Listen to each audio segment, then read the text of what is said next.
É que você tá jogando? Tem que perfumar. Você acredita? Olha lá, Paulo, olha aí. Filmando. Olha lá, ó. Olha aí, Maria. Você quer chocolate, né? Fica ali.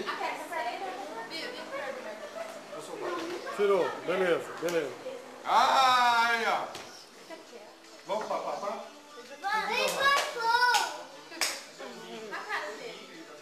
Vai queimar ela?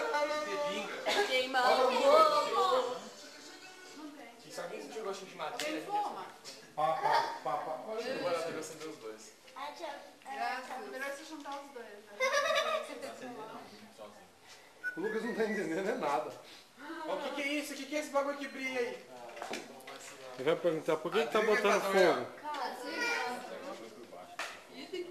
Encosta ali, André.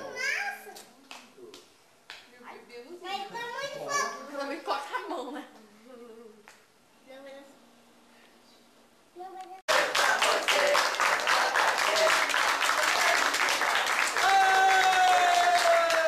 Então como é que é?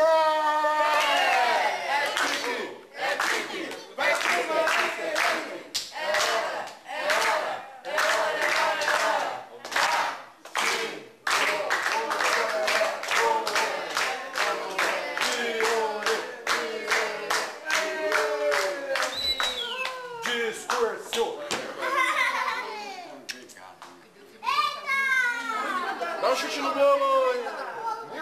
Pode querer te leva.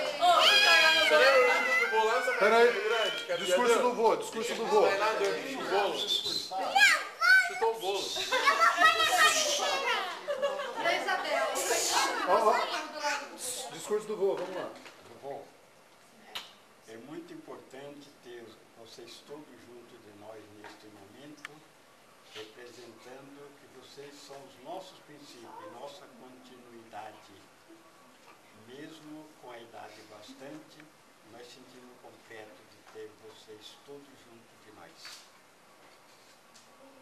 Só.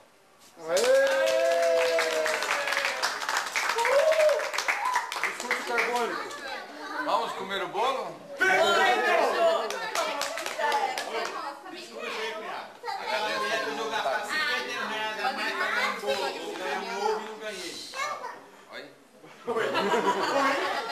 Tá discursando, vamos comer o bolo. Vamos comer o bolo.